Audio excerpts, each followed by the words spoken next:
Alors, c'est à mon tour maintenant de remercier les organisateurs et surtout Sila Habib de m'avoir invité donc pour traiter ce symposium intitulé Dépression, actualité et stratégie thérapeutique. Et je vais commencer par ce slide qui illustre bien que notre pays, la Tunisie, est un pays qui est très atteint par la dépression puisque il figure parmi les pays où la prévalence de la dépression, elle est au-delà de 7%. Et là, aussi partout dans le monde, on remarque que la dépression a tendance à augmenter en fréquence. C'est ainsi que les médecins, les chercheurs de façon générale se sont focalisés sur l'étude de cette dépression à cause de cette fréquence, à cause de la gravité de cette pathologie, la gravité liée à la chronicité dans 15 à 20%, au risque de rechute, de récidive, de résistance parfois qui peut atteindre jusqu'à 30% des cas, mais aussi au risque de suicide.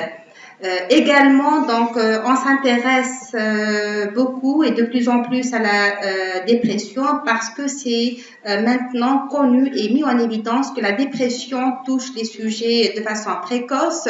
L'évolution, elle est souvent chronique avec des symptômes résiduels qui persistent malgré les différentes stratégies thérapeutiques. Ça reste aussi une pathologie mentale qui est entourée de stigmatisation.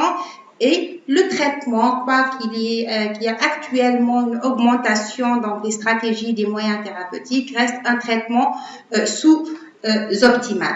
Donc, le résultat de toutes ces constatations, c'est que la dépression engendre encore un retentissement familial, social, professionnel, parfois somatique, en phase aiguë, parfois en phase de rémission, comme nous avons dit, mais aussi elle constitue la principale cause d'incapacité au travail.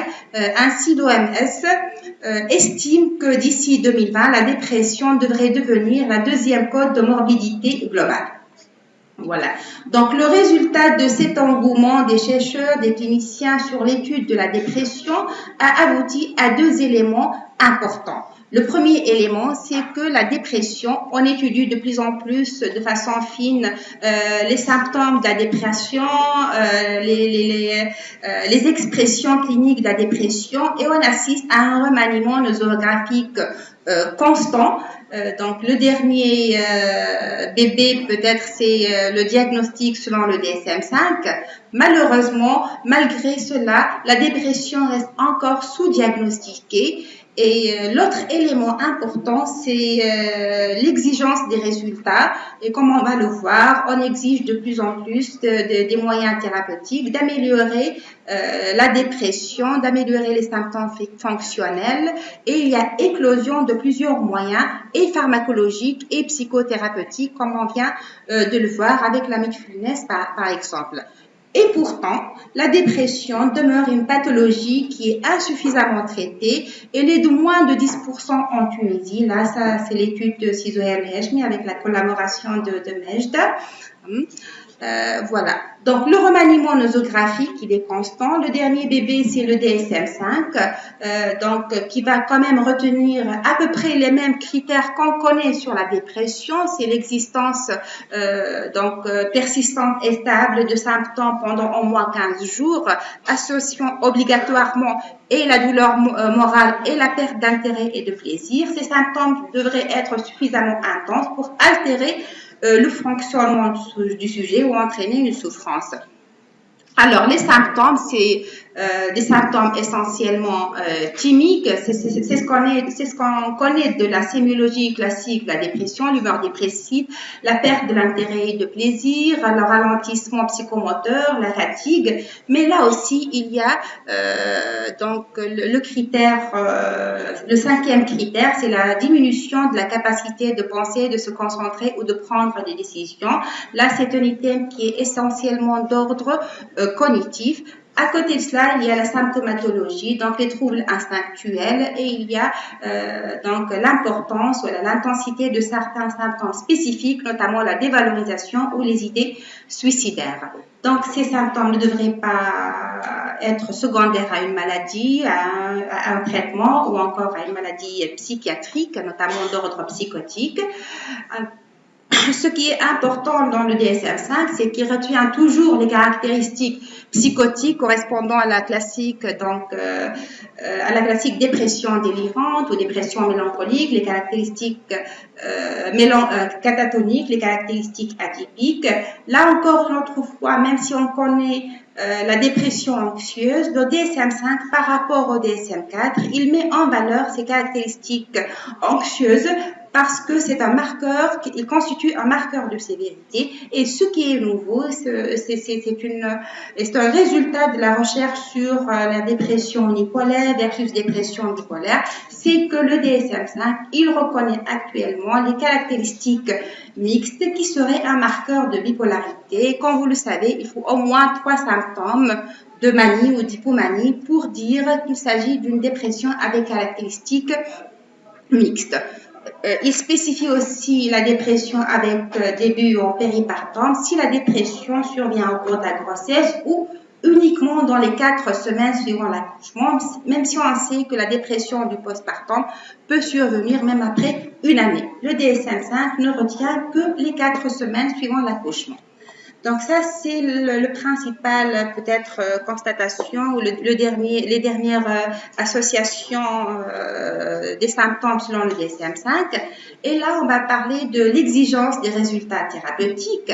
Et l'on sait que, par exemple, dans les années 70, là où on a commencé à découvrir des médicaments efficaces sur la dépression et notamment les antidépresseurs tricycliques, on était content et on s'attendait à une amélioration des patients et on a défini comme critère d'amélioration la réponse thérapeutique. La réponse thérapeutique qui correspondait à une amélioration de 50% sur des échelles spécifiques comme la MADRS ou l'Hamilton dépression. Mais après, quand même, ces patients restent avec une 50% de symptômes, ce qui est toujours donc mal toléré par les patients, par les familles. Ça attentit toujours sur le fonctionnement du sujet. Et avec l'éclosion de nouveaux médicaments, donc on devrait s'attendre à des meilleurs résultats et notamment avec les nouveaux antidépresseurs, ILS, etc. et compagnie, on avait défini le critère d'amélioration avec les antidépresseurs par le critère rémission. Et qu'est-ce qu'on entend par rémission? Là, on a beaucoup parlé de cette rémission au cours de cette matinée.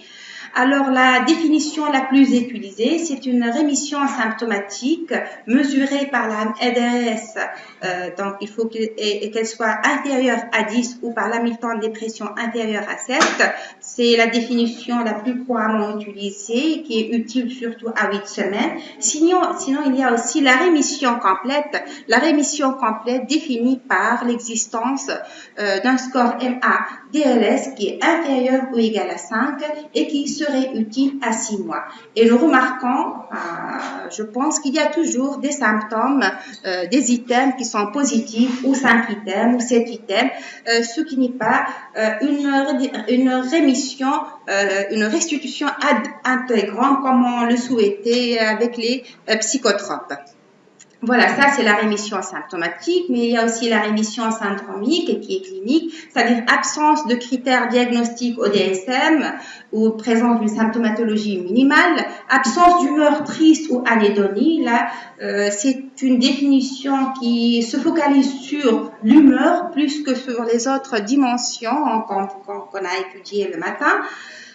Et ces critères-là ne spécifient pas la durée ni le pronostic fonctionnel.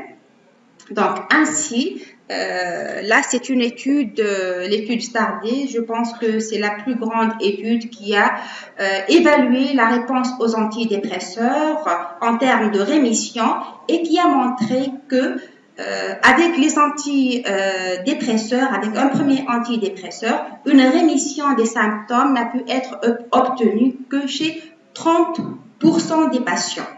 et que 2/3, donc les 2/3, ont présenté une rémission complète après 3 mois, après 3 traitements supplémentaires bien conduits. Yani, donc ces traitements complémentaires bien conduits peuvent être soit la combinaison de plusieurs antidépresseurs avec la possibilité de potentialisation ou encore d'associer des psychothérapies cognitives et comportementales.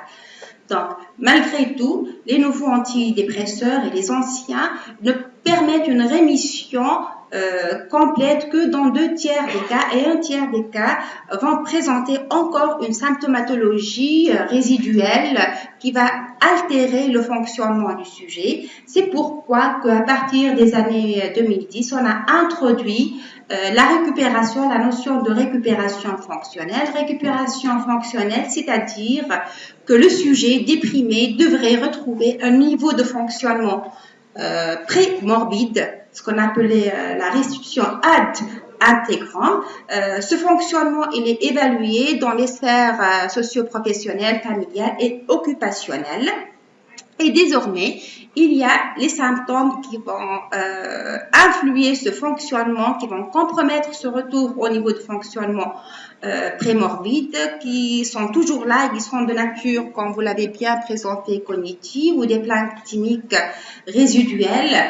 Il y a aussi la capacité d'autonomie du sujet dans la vie quotidienne qui va être évaluée, l'activité de loisir, la qualité des relations interpersonnelles, le niveau de stigmatisation qui va altérer le fonctionnement du sujet et la qualité de vie. Alors, donc, d'où l'intérêt de trouver des médicaments qui vont améliorer toutes ces dimensions-là. Alors, quels sont les principaux symptômes résiduels qui persistent même après un traitement bien conduit? Donc, comme vous l'avez bien dit, donc il y a les symptômes qui sont non spécifiques, il y a surtout les symptômes anxieux qui peuvent être physiques ou psychiques, mais il y a aussi les symptômes thymiques, il y a la tristesse de l'humeur, mais il y a aussi les troubles d'initiation, l'asthénie, les troubles du sommeil et la réactivité émotionnelle. Sinon, au niveau cognitif, donc il y a des altérations dans différents domaines cognitifs tels que l'attention soutenue, Manel l'a bien présenté, donc l'apprentissage, les troubles de l'apprentissage, de la mémoire verbale, les altérations des fonctions cognitives, l'altération de la vitesse du traitement de l'information qui vont influer sur le fonctionnement du sujet. Et là, c'est une étude de Favai-Hall qui date quand même de 2006 et qui va étudier la présence de symptômes résiduels après 3 mois de traitement aux ISRS. Et cette étude a montré qu'il y a quand même un dysfonctionnement cognitif ou physique qui varie de 30 à 60%, donc notamment pour la perte de la mémoire. Quand même, la conclusion a été de savoir dire que ces symptômes résiduels sont les effets résiduels de la maladie ou encore il y a l'interférence des médicaments, les effets secondaires des médicaments. S'agit-il aussi d'effets secondaires cognitifs des médicaments utilisés, notamment les antidépresseurs et ALS. Voilà. Alors, ces symptômes cognitifs, ces symptômes thymiques résiduels, dans ces phases de rémission, ont des répercussions négatives sur le fonctionnement et la qualité de vie, sur la compliance thérapeutique, puisque un patient, même s'il s'améliore et qu'il a des symptômes, il ne sera pas satisfait, il va arrêter son traitement. Il y a un risque de rechute important qui est multiplié par 3, le risque de suicidabilité qui persiste, le risque de chronicité. Voilà. Donc, et au niveau maintenant, on va aborder les stratégies thérapeutiques dans la prise en charge des épisodes dépressifs et on va voir les thérapies non pharmacologiques qui ont montré leur efficacité dans le trouble dépressif majeur, non bipolaire.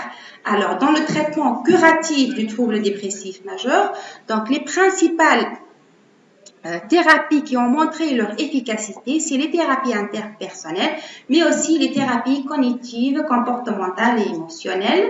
Au niveau de la prévention, de la rechute et de la récurrence, c'est les TCC et surtout les thérapies cognitives basées sur la pleine conscience.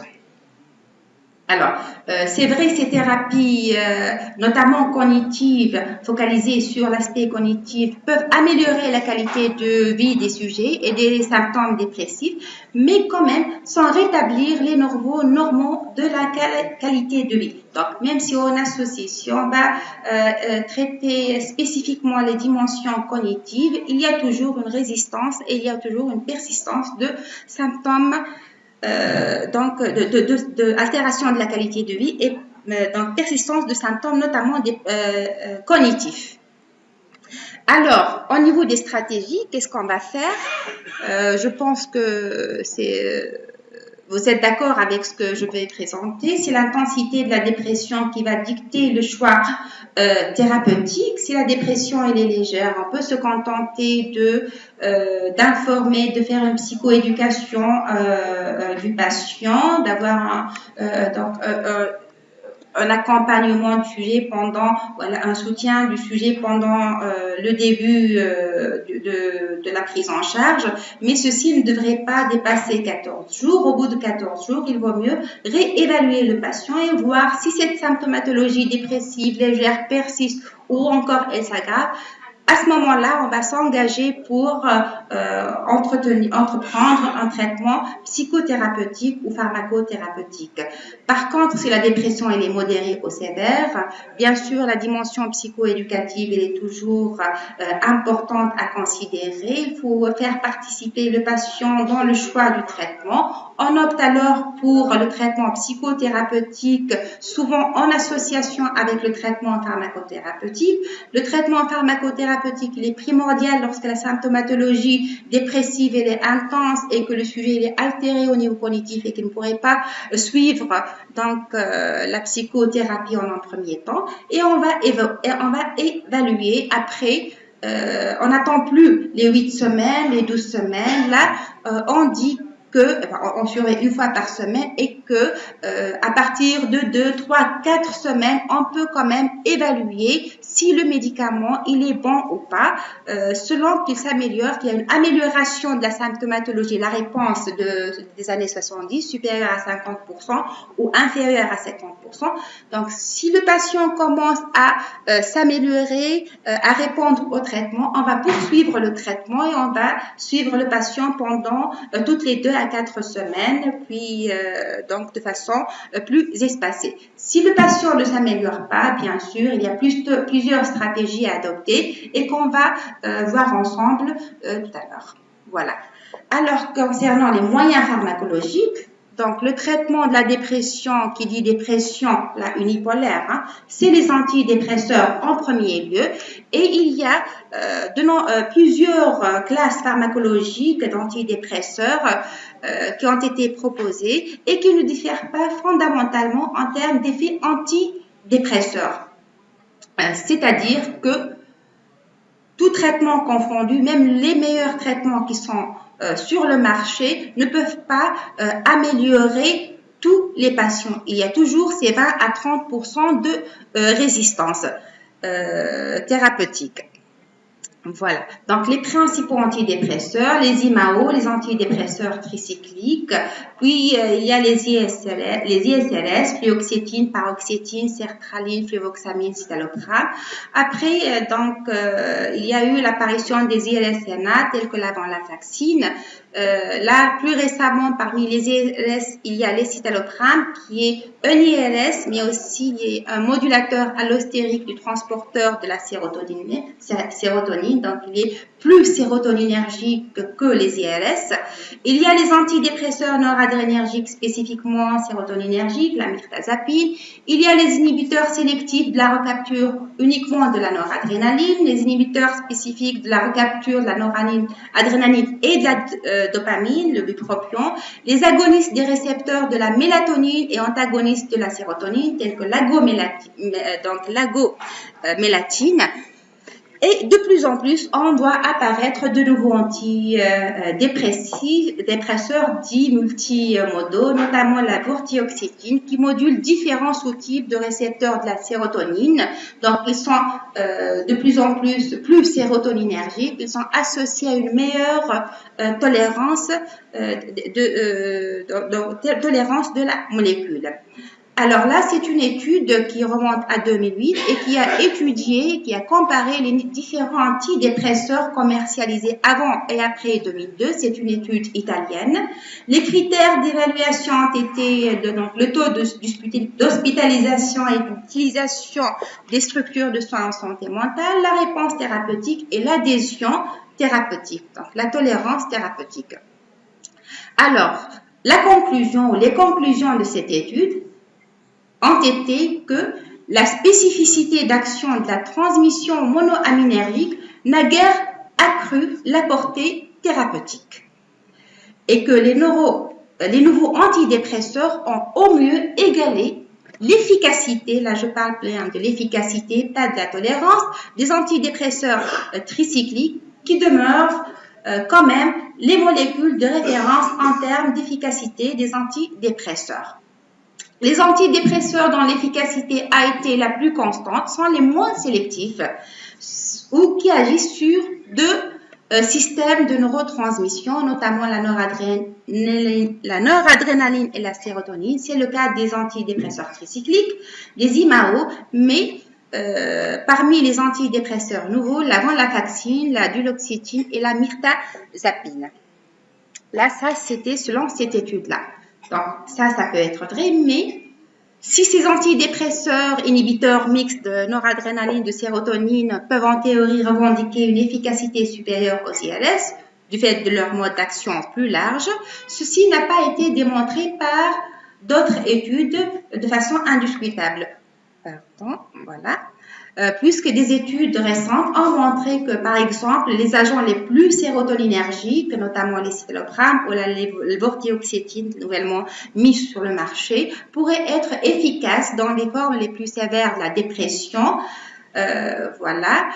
Et là, c'est une étude qui montre qu'en termes aussi de tolérance thérapeutique, parmi les médicaments antidépresseurs de nouvelle génération, les patients qui ont été traités par les citalopram, qui est le plus sérotoninergique, ont été les patients qui ont le moins arrêté leur traitement. Voilà, donc ce qui nous pousse à étudier la tolérance et l'efficacité de ces antidépresseurs. Alors, nous avons dit qu'ils sont quand même mieux tolérés par rapport aux antidépresseurs tricycliques, les IMAO, ça c'est connu, c'est à la limite consensuel. Alors, de ce fait, ils sont les médicaments de première intention. Cependant, ils ne sont pas dénués d'effets secondaires. Avec le citalopram, par exemple, les citalopram, la fluoxétine, la venlafaxine, les autres qui ne sont pas commercialisés en Tunisie, il y a un risque dose dépendant de prolongation de l'intervalle QT. Mais il faut faire attention, cet effet ne survient que pour les fortes doses. Donc, ce n'est pas un effet qui est attendu par les doses habituelles. Ces antidépresseurs de nouvelle génération sont associés aussi à un risque important de syndrome sérotoninergique et à un risque aussi d'effets secondaires qui peuvent être gênants, qui peuvent altérer en eux-mêmes le fonctionnement et la qualité de vie du sujet, notamment les dysfonctions sexuelles, les effets secondaires gastro-intestinaux, neurologiques, l'hyponatrémie et les troubles de l'hémostase. Alors, la particularité de ces différents ILS nouveaux, grosso modo, donc, la fluoxétine, elle est la molécule la plus stimulante, la fluvoxamine, elle est la molécule, parmi les nouveaux, les ILS, la plus sédative. La fluoxétine, elle est associée à un risque plus important d'anxiété, de troubles sexuels, n'est pas recommandée pour les sujets âgés. La sertraline, plutôt stimulante, a quand même quelques effets anticholinergiques. Il vaut mieux la prendre avec les repas parce que la nourriture, elle va augmenter l'absorption de la sertraline. Le citalopram et les citalopram sont les molécules qui sont aussi stimulants et qui sont parmi les molécules qui génèrent moins d'effets indésirables parce qu'ils sont les plus sélectifs. La paroxétine, elle est plutôt sédative. Elle a des effets anticholinergiques. Elle n'est pas recommandée pour les sujets âgés. Elle est associée à des troubles sexuels, à un gain du poids, mais aussi au syndrome de sevrage. La fluvoxamine, c'est un antidépresseur qu'on peut utiliser pour les formes anxieuses, mais il est associé à beaucoup d'interactions médicamenteuses. L'avant-la-vaccine, donc, elle a une interaction, voilà, une influence sur l'équilibre tensionnel, comme elle a aussi des effets secondaires spécifiques à type de nausée, de sudation, de céphalée, d'agitation, d'insomnie. Alors, quand même, prenons en considération tous ces effets secondaires. Là, c'est une étude qui a évalué l'adhésion thérapeutique aux médicaments, voilà, la rupture thérapeutique des médicaments à cause de survenue d'effets secondaires. Parmi ces molécules, les citalopram, la sertraline sont les deux molécules les plus tolérées. Un autre élément important, c'est les interactions médicamenteuses qui peuvent orienter le choix vers tel ou tel médicament, notamment si on est face à un sujet qui est polymédiqué, si on est face à une femme qui prend des contraceptifs oraux, etc. Donc, les citalopram, c'est la molécule qui a le moins d'interactions au niveau de la cytochrome P450, suivie de la sertraline. Voilà. Et pour la dimension cognitive, là, les molécules qui sont commercialisées en Tunisie, donc les citalopram, il agit sur la mémoire épisodique, il améliore la mémoire épisodique, la mémoire à court terme, la vitesse du processus mental, mais aussi les performances motrices. Il y a toujours des effets, des symptômes résiduels. La fluoxétine, elle peut améliorer l'attention, l'apprentissage verbal et la mémoire. La paroxétine également. Et la sertraline, elle améliore le ralentissement psychomoteur associé aux fonctions attentionnelles et exécutives. Voilà. Donc, qu'est-ce qu'on fait si quand même on a bien choisi en fonction du terrain, en fonction du profil de la molécule, de la forme de la dépression, de la tolérance et tout ça, il y a toujours une absence de réponse thérapeutique ou une réponse insuffisante. Toujours, il faut confirmer le diagnostic et surtout réviser la bipolarité puisque là, c'est la mode et elle passe souvent de façon inaperçue, éliminer les facteurs de fausse résistance, notamment donc le diagnostic qui est correct, la posologie qui est correcte, la durée qui est adéquate, les maladies psychiatriques ou les maladies physiques qui peuvent entraîner une résistance thérapeutique. Parmi les facteurs de risque de résistance à la dépression, il y a les facteurs socio-démographiques, les comorbidités, les facteurs psychologiques, les événements de vie, les facteurs de stress, etc. Il y a des caractéristiques du trouble dépressif qui orientent, dans beaucoup d'entre eux, orientent plus vers la bipolarité, telles que la sévérité, la présence de symptômes anxieux, le nombre de traitements tentés pour l'épisode, la mixité aussi, on l'a dit, tous ces éléments exposent à une résistance ou une mauvaise réponse thérapeutique. Il y a aussi les facteurs pharmacologiques, les interactions pharmacologiques auxquelles il faut penser, surtout si on associe avec des thymorégulateurs en cas de résistance. Voilà.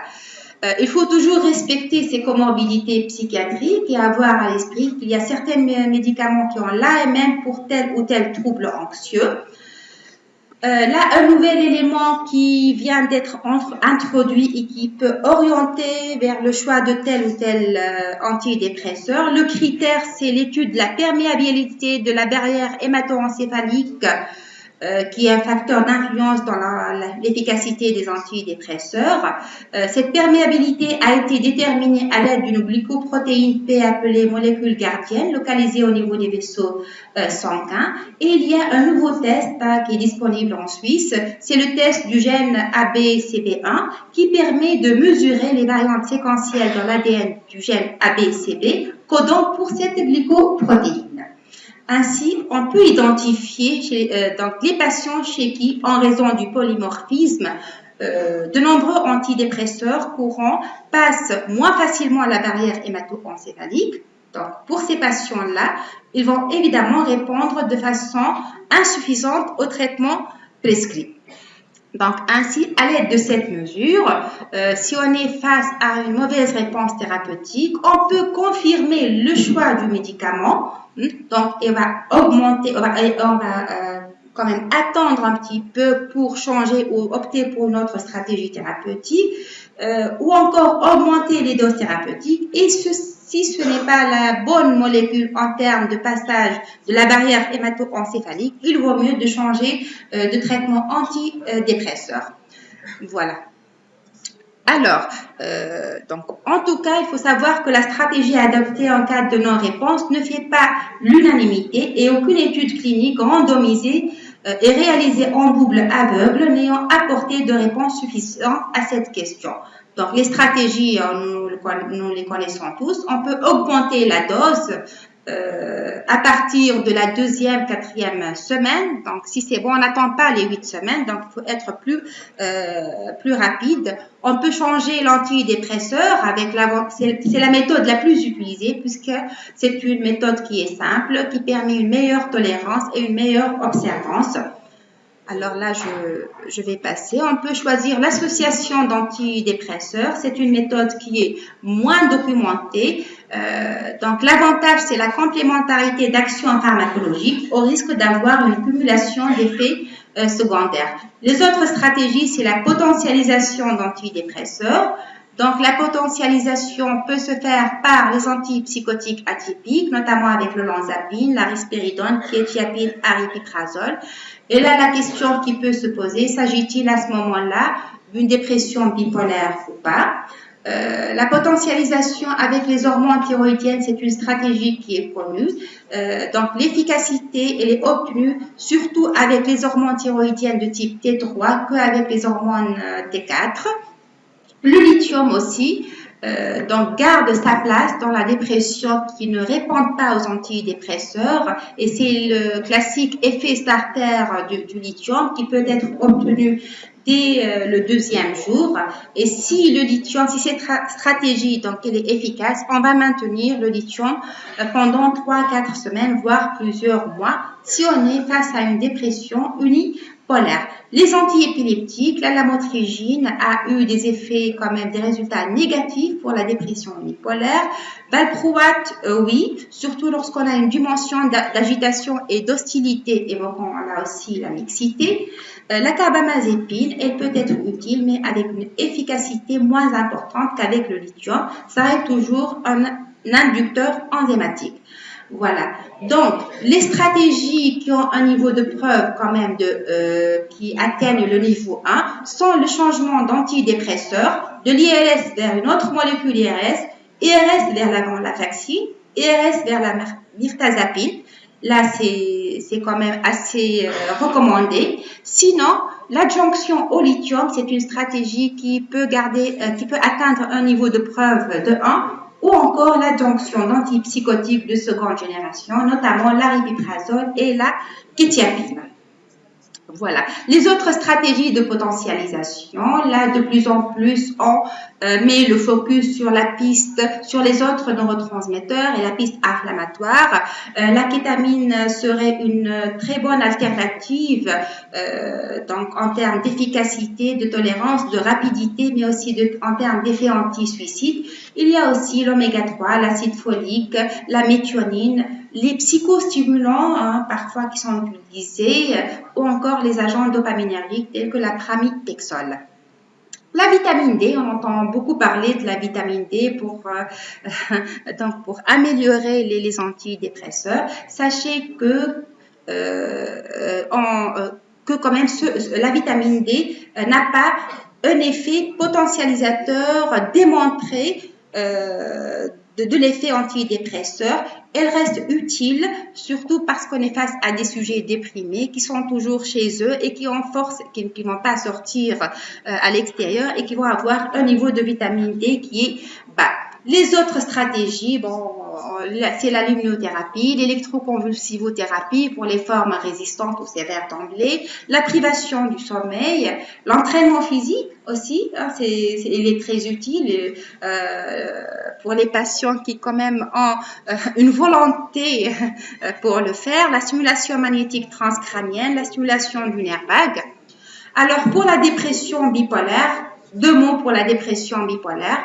Je n'ajoute rien pour dire que le traitement de fond, ça reste les thymorégulateur, que la quetiapine, la combinaison olanzapine, fluoxétine et la lamotrigine sont les traitements de première intention pour le traitement de ces dépressions bipolaires. Si ça ne marche pas, Si c'est un tableau sévère, il faut associer un antidépresseur, mais si ça ne marche pas, il y a des stratégies de potentialisation, c'est de nouveau les antipsychotiques atypiques, les anti-inflammatoires non stéroïdiens, la kétamine aussi, les agents, la modafinil, les agents dopaminergiques. Voilà. Et pour conclure, je dirais que les stratégies du traitement en cas de dépression dépendent de beaucoup d'éléments, de l'expérience du clinicien avec telle ou telle molécule, du choix du patient. Donc, nous avons dit que la décision devrait être toujours participative et des données scientifiques. Une réponse de qualité à un traitement antidépresseur est une réponse qui devrait être idéalement rapide, durable, sans effet secondaire, permettant un retour à un fonctionnement habituel du sujet avec une qualité de vie satisfaisante. Cette molécule n'existe pas à l'heure actuelle, d'où la nécessité de continuer la recherche pour développer de nouveaux antidépresseurs avec de nouvelles pistes thérapeutiques. La piste inflammatoire en particulier semble être une piste actuelle prometteuse. Et je vous remercie. Là, je n'oublie pas, parce que j'ai focalisé sur la dimension pharmacologique, la dépression dépend des facteurs socio-environnementaux, psychologiques. Donc, il faut associer les moyens thérapeutiques tels que les TCC, en particulier les TCC, sur la base d'une bonne alliance thérapeutique. Voilà, j'ai fini. Merci.